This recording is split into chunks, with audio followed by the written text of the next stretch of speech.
An estimated 1.3 million learners drop out of school before graduation or even before completing secondary education. It is for this reason the Ministry of Education is focusing on revamping the primary level curriculum to equip learners with practical and competency-based skills. The Deputy Director of the National Curriculum Development Center, Dr. Bernadette Nambi Karuhanga, says the implementation of the new curriculum components such as physical education, technology, music, dance and drama, among others, has been weak at the primary level. And it's because we found out that those subjects are not taught because they are not examined by UNEP at the end of the teaching and learning cycle, which means that our schools are more focused on just passing exams. We want to see how we can emphasize holistic learning, looking at the cognitive learning, which is the knowledge, but also bringing into perspective the values and attitudes, which is the affective, and also the psychomotor, which is the application.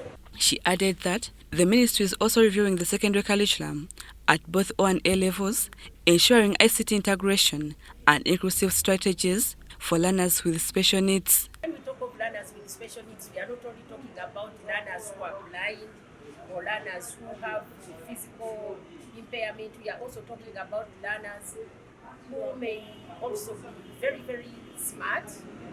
You know, there are those learners who learn very fast. They are then the learners who take time to learn. This time around, we want to now focus on how our curriculum can be intentional. Announcement was made during the launch of KUKUZA Education, a program developed by Common Learning Centers. The KUKUZA Education has already reached over 11,000 learners across 5 districts, including Mukono, Kayunga, Buvuma and others. KUKUZA promotes real-life skills, leadership development and self-reliance under its motto, do it yourself, DIY. We have been doing this work under the incubation of Common Learning Centers.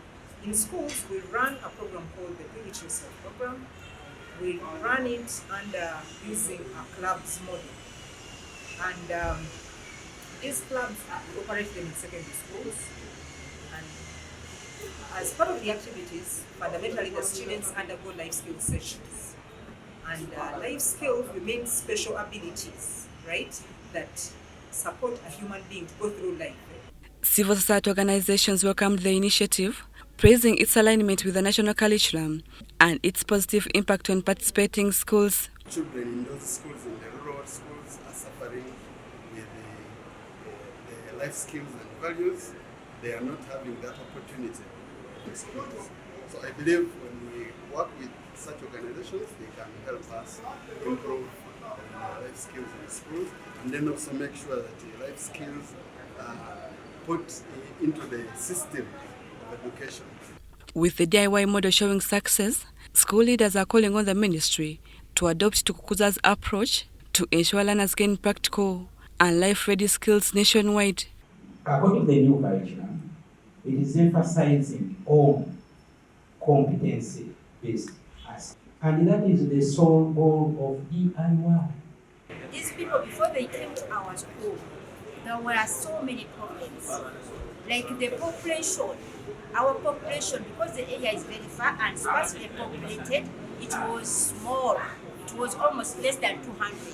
But with their help, now as I'm talking, the population has increased. We are nearly reaching 500 students. Rebecca Nantongo, UBC News.